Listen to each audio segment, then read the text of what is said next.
Our next speaker is Dr. Geoff Shester from Oceana. He currently is in charge of the campaigns in California for Oceana and works diligently on protecting both wildlife and habitats in the ocean.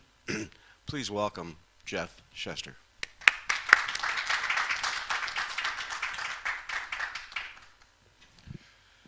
Great, thank you, Steve, and it's a pleasure to be here, and what an amazing, inspiring film to start the day, which I think reminds me and hopefully all of us of why we care about this place, and particularly with me, why we work so hard often to try to keep it protected and to make sure that we can give something back to our amazing ocean.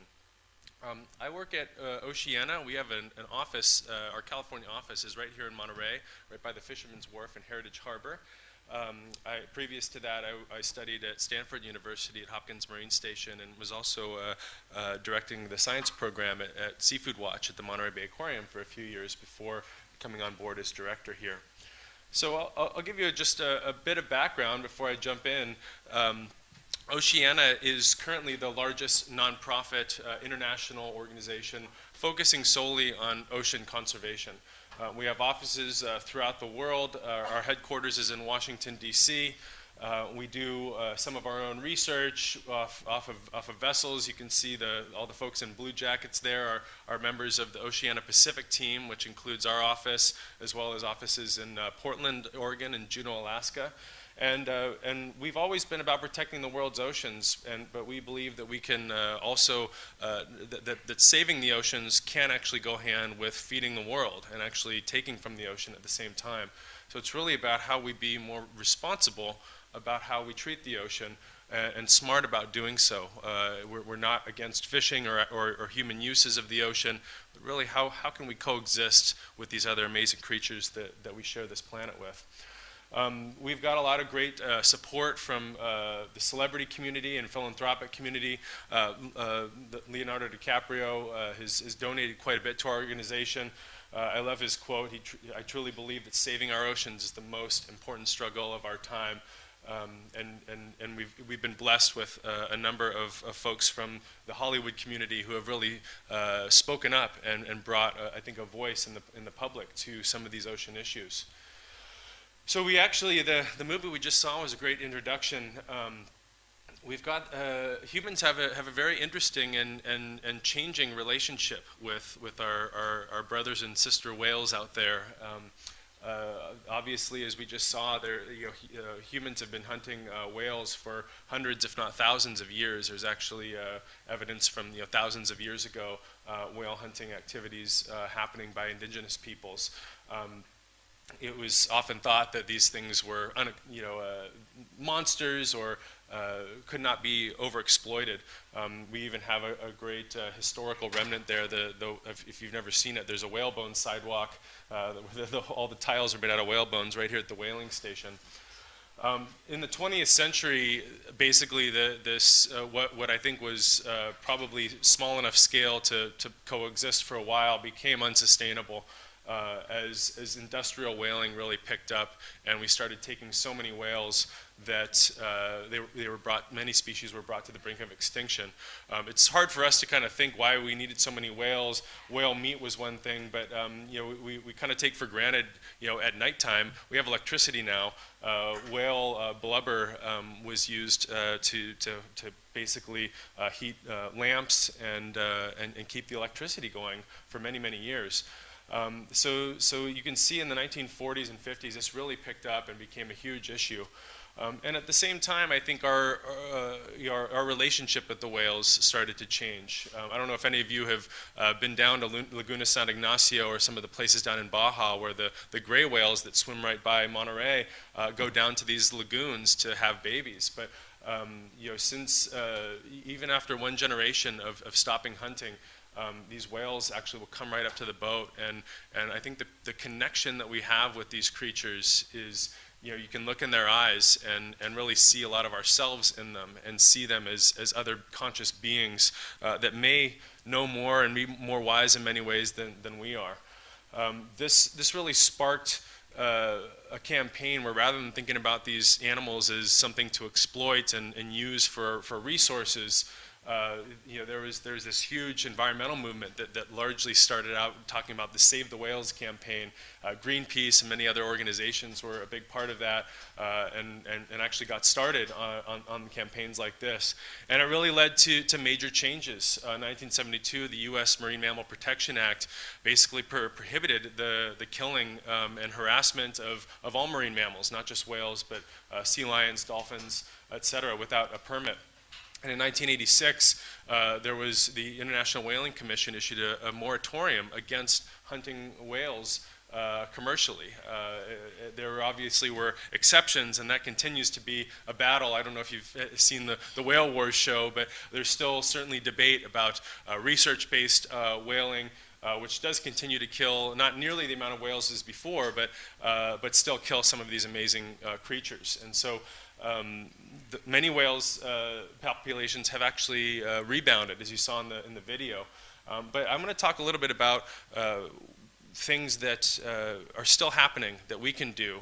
We can't assume that whales are saved and we've done everything we can. There's still, aside from just simply the hunting and direct killing of whales, there are many things, and actually there are many things like, many similarities between humans and us. And I don't know if anyone can think, what are some of the basic needs that these creatures may have? I don't know if anyone wants to speak up and get involved in the conversation here, but if you just want to shout out a couple things, what do whales need in order to survive? Great, they need food. They need to breathe air. Any others? Space. Yeah, they need some space. Absolutely. I put a few here. You guys nailed a few of these. They need to be able to find mates and find each other, and they communicate with sound. And they also need to travel very long distances. Oftentimes, like our gray whales, there's a long distance between where they're born and where they have babies and mate, between there and where the good foraging grounds are to feed. And they've got to get back and forth safely. And they have to care for their young. And so these get to some of the continued threats that we see today. Depletion of their food sources, entanglement in fishing gear that prevents safe passage through long migration corridors like the West Coast, getting hit by big tanker ships. There's oil drilling and exploration in many of their foraging grounds and migration routes. Acoustic impacts. There's unprecedented sounds in the ocean now, including low frequency sounds and also really loud sounds that can really hurt them, and human disturbance and not giving them enough space. So there are many things that are still going on actually right off the California coast that we can do to start addressing these threats and to start addressing and doing more to save these whales that we love. I do a lot of work in fisheries and fisheries management, and Oceana tries to change the way fisheries are managed to make them more sustainable throughout the world. And my focus is on the West Coast and some of our fisheries here. Believe it or not, many people don't realize that we still use a type of fishing method called drift gill nets to catch some of our fish species, like swordfish. The problem with the drift gill net is they're often put in places where not only do they catch swordfish, but they can catch endangered turtle species, sharks, whales, many other things that are not the intended catch, and this is called bycatch. Drift gill nets off the West Coast is the primary fishing method used to catch swordfish today. It's actually not allowed by Oregon or Washington states, just by California. It's been banned in international waters throughout the world, including the entire Mediterranean Sea. And here in California, it actually this fishing method kills more protected ocean species than all other California activities combined. In the past few years, species that we love that come right up and down our coast, either migrating or coming here to Monterey to feed, have been caught in these nets. And the problem is, while some of the fishing effort is observed by federal observers, the vast majority of it is unobserved, so we actually don't know how many of these are actually happening. It was estimated that 16 sperm whales were killed in 2010 alone by the National Marine Fisheries Service, based on some of the catch. So we partnered with one of our celebrities, Kate Mara, and went out on the bay and shot this short 30-second commercial to kind of help raise awareness. Whales breathe air, they're intelligent and social. That's why they're protected. Drift gill nets are a mile wide, 100 feet deep, and invisible. They catch thousands of animals, including whales, dolphins, sharks, and sea turtles. Join me and Oceana to help get these nets out of the water.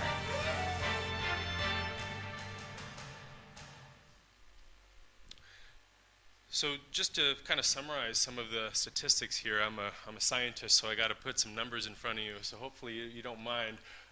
But basically, drift gill nets, just in the past few years, this is all data from fishery observers from the federal government.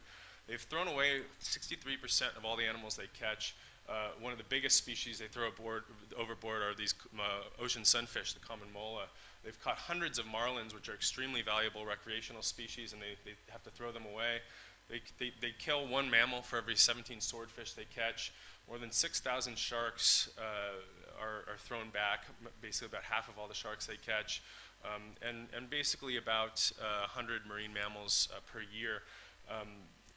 Leatherback sea turtles as well. They actually, it's one of California's least valuable fisheries. It's worth less than 1% of all of the fishery landings in the state. And there's only about 15 or 20 boats doing this, yet it kills more dolphins and whales than all other fisheries combined from here all the way up into Alaska. They also catch these extremely rare sharks that we don't know basically anything about. There's been less than 100 of these megamouth sharks ever seen by human eyes. We know nothing about them, and these drift gill nets continue to catch them right off the coast. These short-fin pilot whales, these were killed just 2 years ago here. And we've had some success actually as a result of some of our campaigns. So right now, as a result of a big decision that happened just a few months ago, and many years, about 10 years of advocacy by us and following advocacy for many years by other groups as well, there's now a proposal by our fishery managers to set caps that if they catch 2 of any of these turtles or mammals, the fishery would be closed for 2 years. So this is a recommendation, it's a proposal, it's a real big deal. It's called hard caps on bycatch. And that could go into place. They're also starting to really take a look and set standards for all the other species that they catch to make sure that it's going down, and ultimately moving the observer requirements up to 100%, so there's no longer this huge unknown out there. At the same time, though, as they crack down on drift gill nets, there are proposals to reintroduce pelagic longlines, which are the way that other swordfish throughout the world are caught, particularly in places where they've banned drift gill nets. They can be set deep or shallow. And unfortunately, the problem is that they do catch a different assemblage of species, but the bycatch can often be just as bad and worse for many species. They still do catch marine mammals. Longlines would probably catch more turtles, a lot more seabirds, a lot more sharks than even drift gill nets do.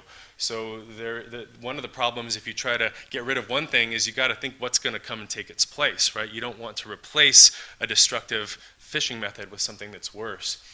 So one of the promising things that we're really pushing now, because as the director of the Monterey Bay Aquarium, Julie Packard, once told me, you can't just be against stuff. You have to be for things too. So how are there sustainable ways to catch swordfish that reduce this problem? And one of the ways is that we're finding now that's really excelled in the last 5 years to the point of potentially becoming commercially viable in the next years or two, is called buoy gear, and it's set deep in the water during the daytime. So one of the problems with drift gill nets is they put them right at the surface at night. And anyone who knows about how things move up and down during the day and night, at night, a lot of stuff's up at the surface. It's where all the food is, and the drift gill nets don't select for certain species, and they put them in a place where everything is. During the daytime, swordfish actually go very deep and feed on what are some of these mesopelagic species that are several hundred feet deep, and they feed away from other animals. So the finding is if you can actually get individual hooks down there and actively tend them so you can tell exactly when a fish or anything bites the line, you can pull them up quickly, and so far with the experiments, 94% of their catch is marketable species. The ones that they do throw away are released without ever being pulled out of the water within 15 minutes of being caught. And no mammals and turtles have been killed, and they're actually getting twice the price they do because the swordfish is higher quality. The problem is, it's sort of this question, like, switching from film cameras to digital cameras, right? There's this transition period, and right now it's not even allowed to use this gear. So we're really trying to push the implementation of this and set up a transition plan. So what we're trying to do this year is get NOAA, the federal agency in charge of this fishery, to implement the hard bycatch caps proposal to really crack down on drift gill nets and make it harder and harder and harder to keep drift gill netting if you're a drift gill net fisherman. But at the same time, rather than trying to put these guys out of business, open up and give incentives to switch over to some of these new clean technologies so that we can be the model here in California for how you catch sustainable swordfish without all the unintended bycatch. So saving the whales, not by stopping fishing altogether, but by changing the way that we do it. There's also, unfortunately, we've got to keep fighting against these proposals, both to prevent pelagic longlining, and there's also proposals, the same council proposed to expand drift gill nets into the waters right off of Monterey, which are currently closed to protect leatherback sea turtles. So there's a lot still to be done to move in this direction, but we're making some progress. Another real big one that's come up just recently is entanglements in crab trap lines. And I guess I always thought of crab traps, basically you've got a buoy at the surface that's attached to a line that goes all the way down, and they put these traps at the bottom full of bait. And that's how our Dungeness crabs and things like spot prawns, lobster are all caught this way. And unfortunately, there's been just a huge spike in entanglements in this gear just in the last couple of years. And a lot of people are trying to figure out what explains some of this. You can see these entanglements, and a lot of these entanglements don't result in immediate death. Like some of them do, but on average, some studies found that these animals trail this gear for about 6 months before ultimately they either die of starvation or immobility or disease from these things. Actually, you can, over time, if you can imagine whales swimming thousands of miles with these heavy lines attached to them, can actually cut through and rip their entire tail off or their fin. It's pretty gruesome in terms of just the humaneness of what happens here. And it's obviously not intentional, but it's happening at a much greater level. It's thought that basically in the last couple of years, changing in ocean conditions moved where the food was. And so the last couple of years, a lot of the humpback whales that have come here have basically not left in the wintertime when they normally leave, and that's the heart of the Dungeness crab season. And so what the thinking is there may be an unusual amount of overlap. But what was interesting about this issue is rather than it being a case of fishermen saying, well, don't worry about it, this is fine, that's sustainable, blah, blah, blah, their response was, we don't want to kill these whales, we love whales, killing any of them is not acceptable.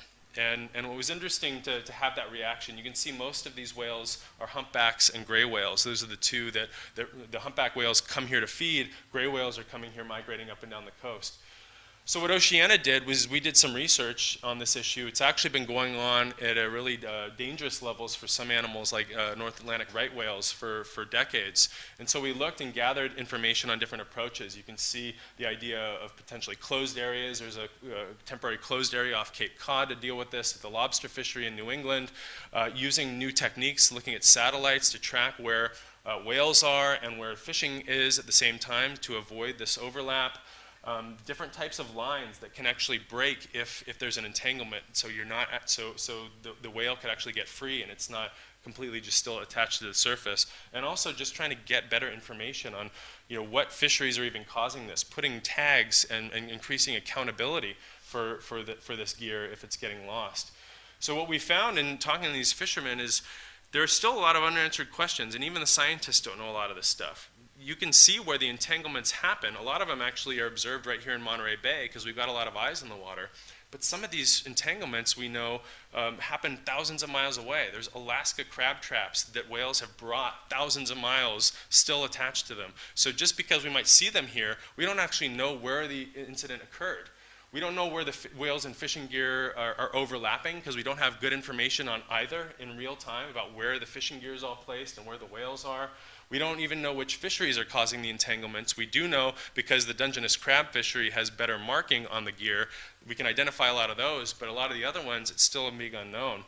And we don't even know how they get entangled. Is it just because there's too many lines in the water? Is it because there's too much slack in the line and they're moving sideways and they can get entangled through kind of loops that might be out there? The actual mechanism, there's still a lot of stuff that we don't know, as well as, what if we propose some huge regulations to close areas or whatever? How much is that going to cost the fishery, and can we find ways to allow them to keep fishing but be smarter about it?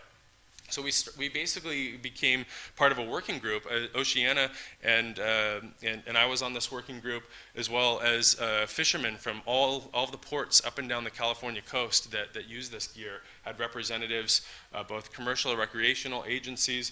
And what we came up with is, the fishermen wanted to actually get involved with whale disentanglement training. And if you're here later today, you're going to hear more about that. There's the whale entanglement team here. There's a whole bunch of heroes that are out there, of essentially volunteers. The fishermen said, hey, why don't we get involved? We're on the water too. We could help be first responders to some of that and actually help the problem. There's also a best practices guide that we put out. How do you put this gear out?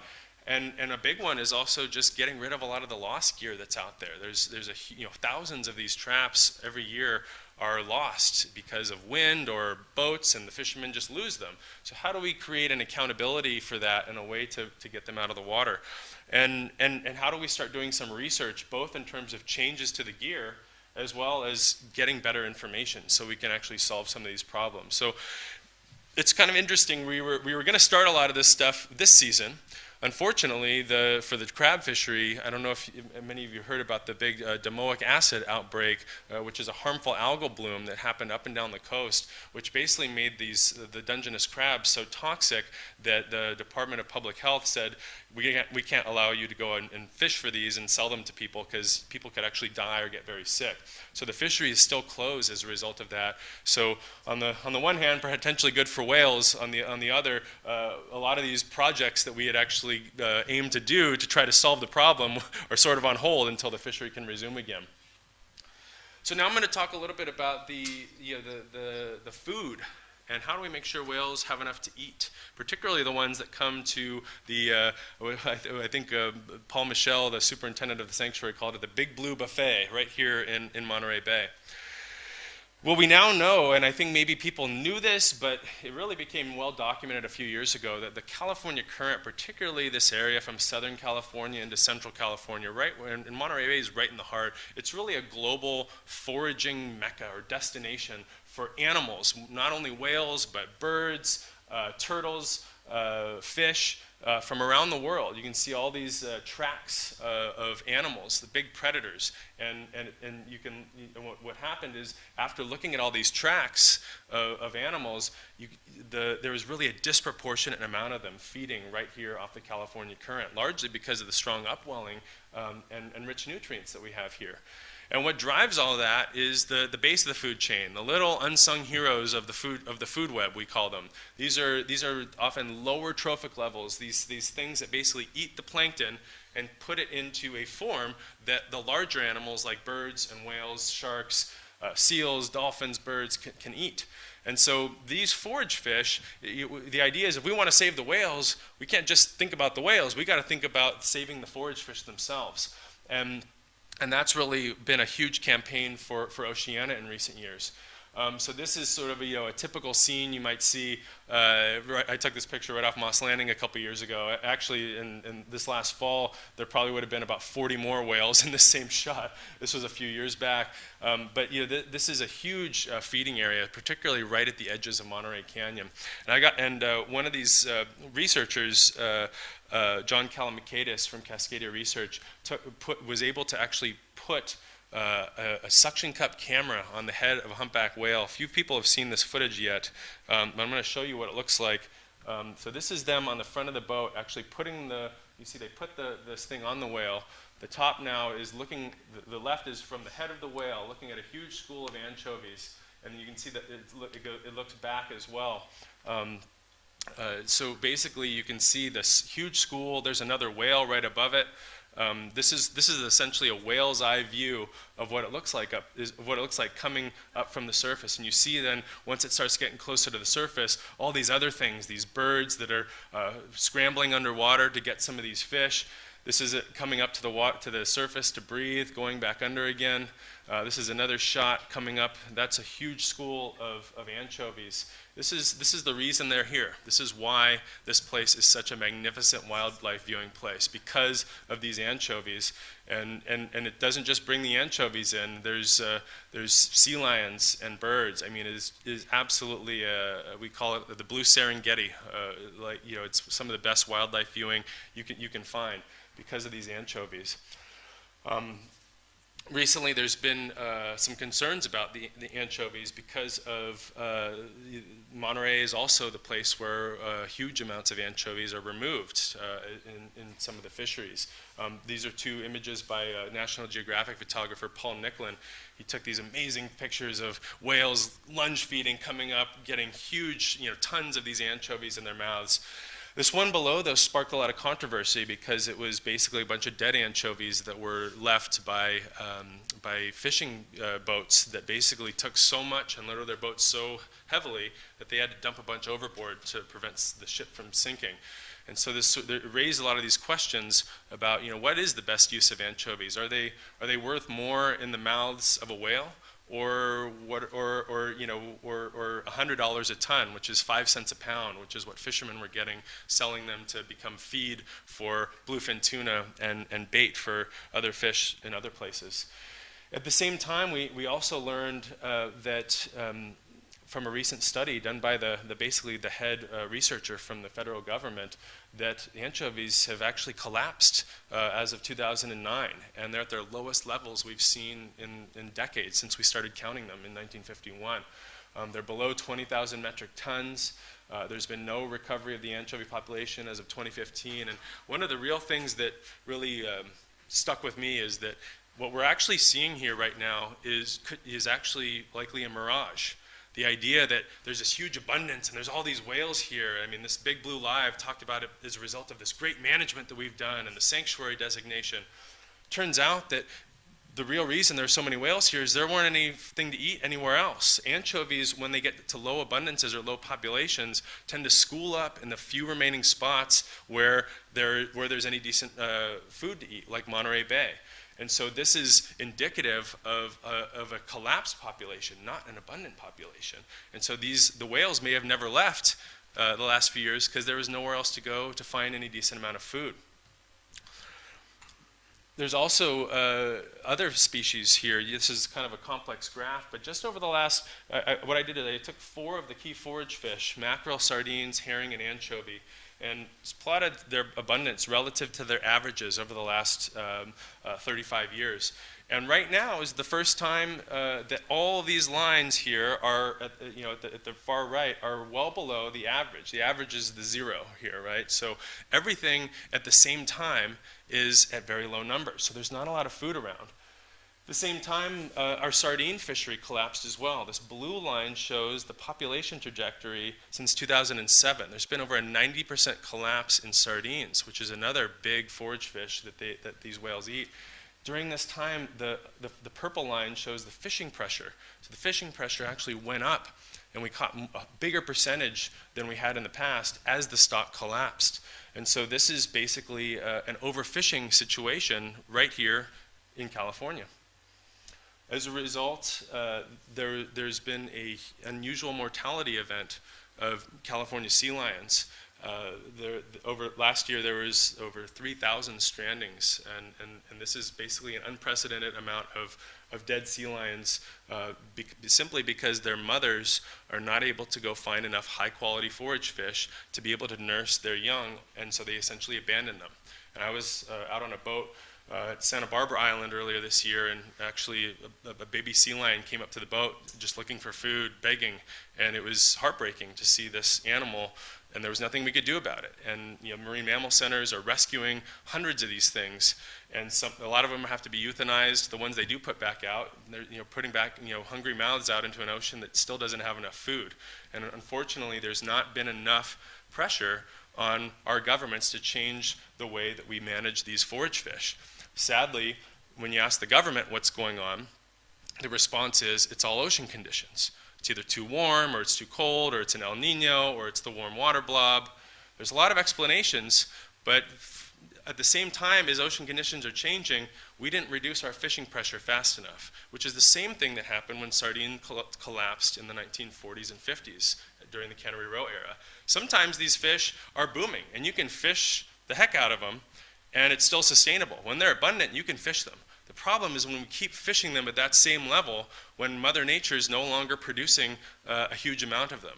They go through natural fluctuations, and when we fish them during their natural declines, that's when overfishing happens. There is some good news out there. Krill, another big forage fish, it was protected in 2009. We prevented a fishery from ever developing on krill because it was determined for the first time for any animal out there in the United States, they're worth more unfished, left as food, than they are if it is caught in a net. There's also, we expanded this to some of the deep sea forage fish. I don't know if anyone of you have ever heard of myctophid lanternfish. These fish are glow in the dark. They're called meso or bathypelagic fish. So this is like deeper than 200 meters, like hundreds to thousands of feet deep. These are actually the most abundant vertebrate animals on the planet. There's more of these fish than any other animal with a backbone anywhere, just because there's so much area in the deep sea. Some of the beaked whales, these toothed whales that we don't see, they're often far offshore, they feed really, really deep. And so there's this whole other ecosystem of forage fish that was essentially, this is the highest biomass. There's more of these things just off California than the entire pollock fishery in Alaska. It's huge, and it could be fished, but luckily, I think we did have some good news. In 2015 and 16, we did finally convince fishery managers to do an emergency closure of the sardine fishery. It was probably too little too late, but it is closed now. In response to the new numbers, unfortunately, they did not stop fishing anchovies or reduce the quota, which actually was likely greater than the amount of anchovies in the entire population. The quota is 25,000 tons. The new estimate says there's less than 20,000 tons in the whole ocean.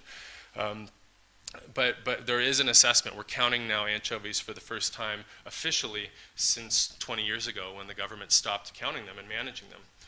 We also are now working collaboratively with herring fishermen in San Francisco Bay to actually develop a fishery management plan for that fishery that's inherently precautionary and directly takes into account the health of whales and other things that eat the herring when they're deciding how much herring to take out. It's the first time that any forage fish will be managed that way.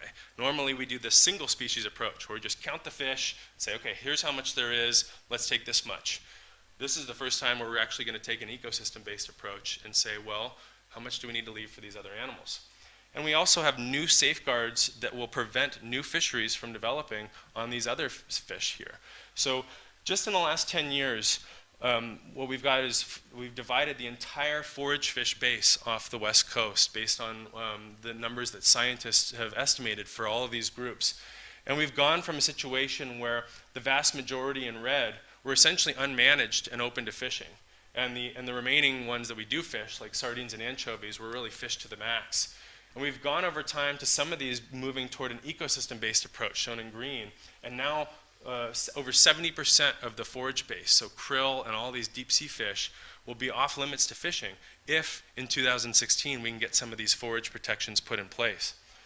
So there's actually a comment period right now on this huge forage fish protection that would protect, move from the vast majority of everything being open to new fishing to prohibited until we can take an ecosystem-based approach.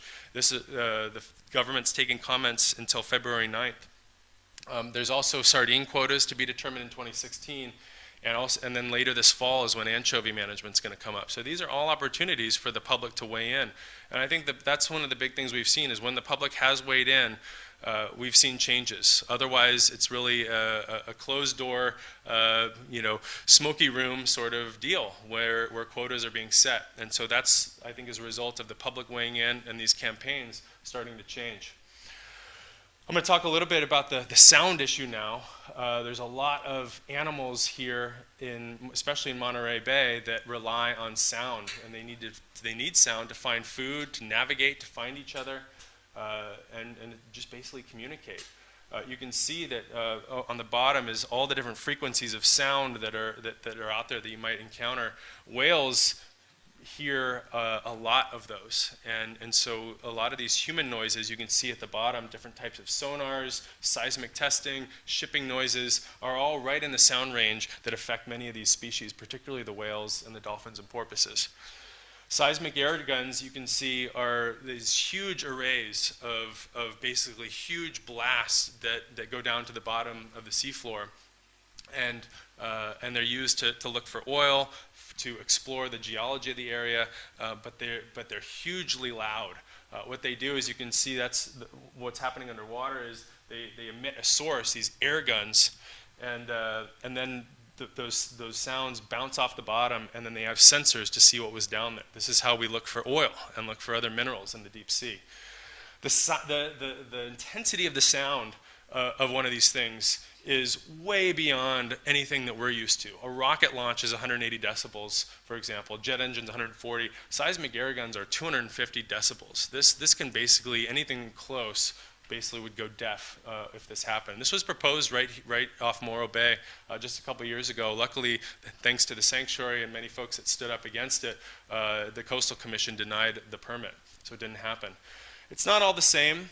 The researchers point out that there's high energy used for oil drilling and exploration. There's also low energy, which actually is not so harmful. So it's not just ban all seismic testing, but just the real bad stuff is really the stuff that we're after. And it causes hearing loss, prevents communication, and also just even if something's far away, if there's a foraging ground and there's so much sound happening there, the whales will just simply avoid what could be one of the best spots to go eat. Other big threats that are out there, seal bombs that are used to keep seals out of fishing nets. They basically throw these sticks of dynamite into the water to scare the seals away so they don't get caught as bycatch in some of these nets. Unfortunately, what happens when you put that right in the middle of a feeding ground like Moss Landing, where hundreds of whales are there feeding? Are whale watching boats getting too close? It's kind of an open question. It's a big one that's happening right here. This question's being asked right here in Monterey. There's toxins in the fish that these whales eat, and there's a recent stranding up in Alaska that could have been caused by that. Pollution. There was a huge, I don't know if any of you followed Arctic oil drilling, but we had a huge victory earlier this year to stop shell oil from drilling right in the heart of where all our gray whales that start in the lagoons in Baja and travel all the way up to the coast, to the Chukchi Sea, all the way at the top. That's right where they wanted to put all these oil wells. So we were able to, after many years of effort, there was a huge kayaktivist network that happened off Portland and demonstrations. They basically decided it was too much bad PR and too expensive ultimately. Even though they spent $7 billion to explore this, they decided to pull out voluntarily. Ship strikes are another big one, just to kind of be comprehensive. You know, we don't know how much of this is happening, but it could be pretty big. This affects things like even blue whales.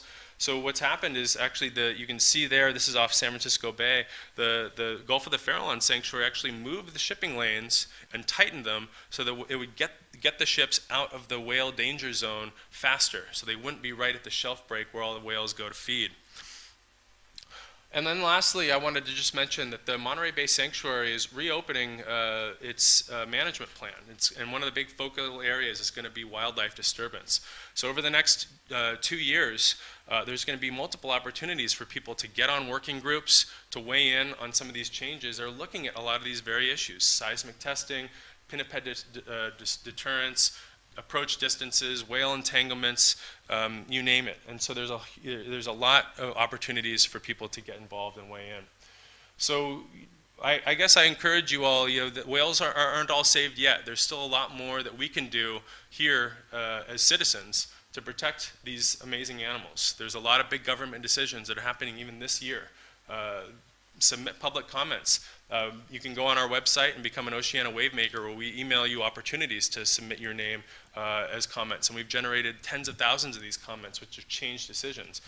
Look at eating more sustainable seafood, support local responsible fishing, where fishermen are stepping up to try to solve these problems. They need our support.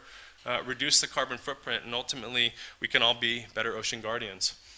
So thank you for listening. I hope I've given you a few tips for things you can do, maybe things you haven't thought about before. But ultimately, we share a lot with these whales, and they share a lot with us. And there are a lot of things we can do to really better protect our coast and ocean.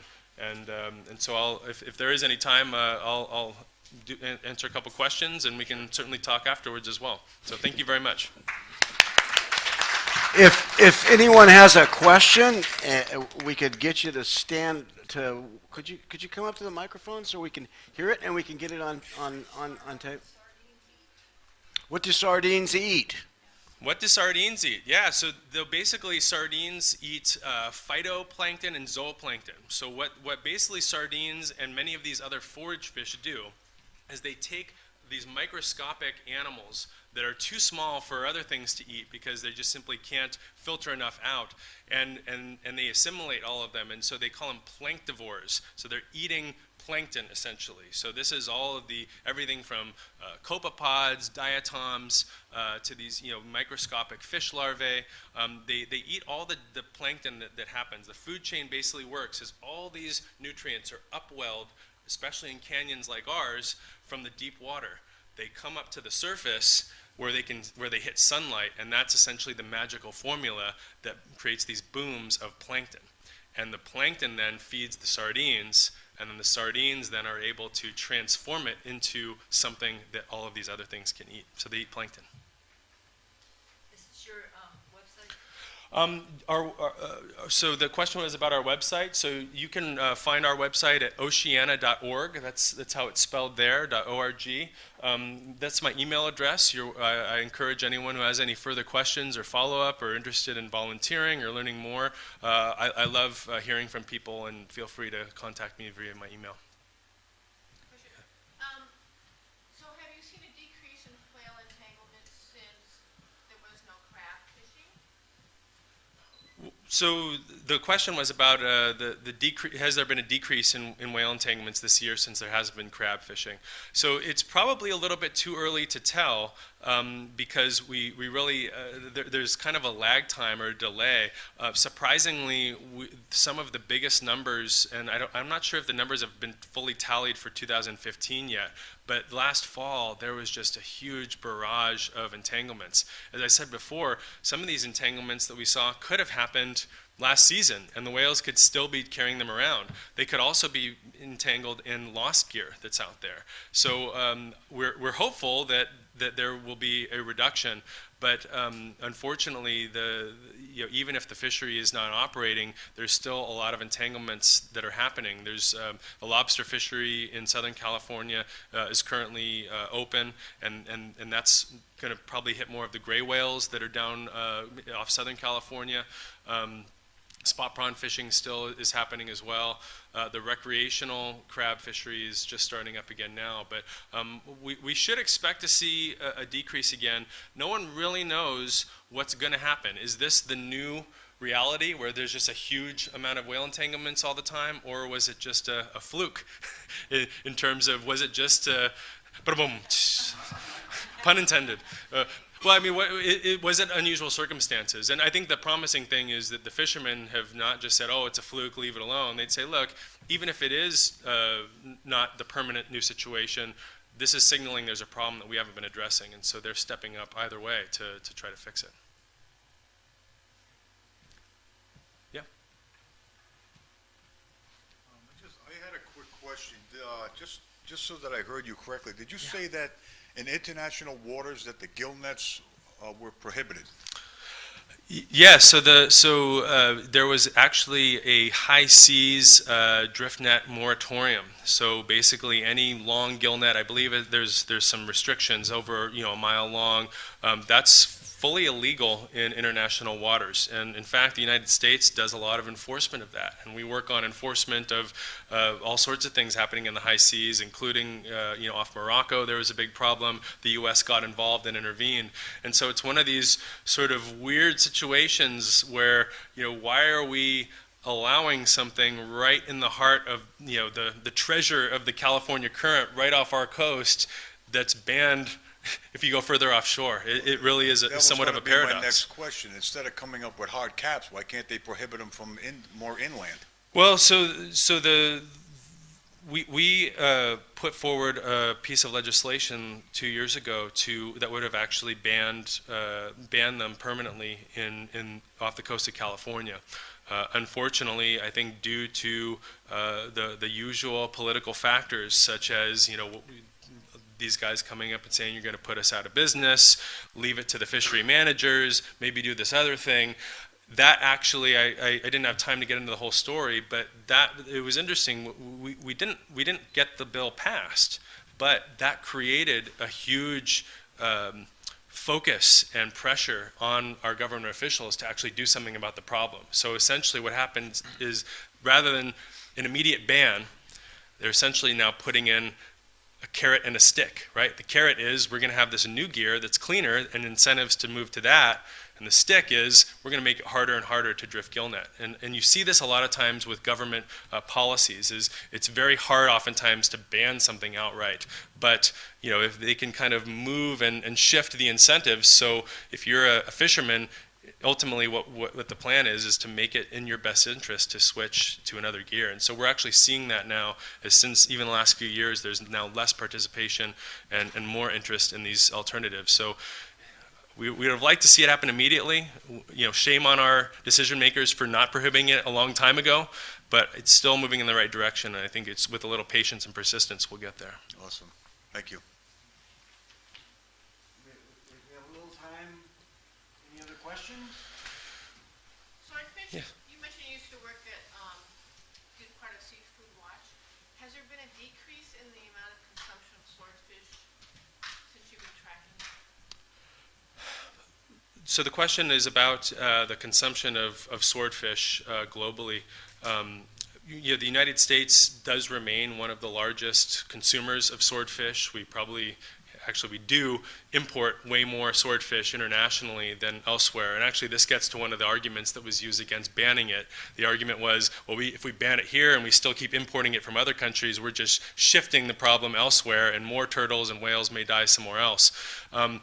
The big thing that there was a major campaign basically about 20 years ago, one of the first consumer-based campaigns, Give Swordfish a Break, and it was basically the combination of the lower populations of swordfish in the Atlantic, as well as the discovery that swordfish are among the highest mercury-containing seafood species out there, definitely resulted in a dramatic decline in swordfish. So we're still the biggest consumer, but relative to what it was 20 years ago, I think the awareness of the conservation concerns and the health concerns with eating swordfish has really dropped the demand, which I think does help. But again, it's still a white tablecloth, swordfish steak is a very highly valued meal for people that still do eat it. So there's a continued problem there. Thank you very much, Geoff. Thank you.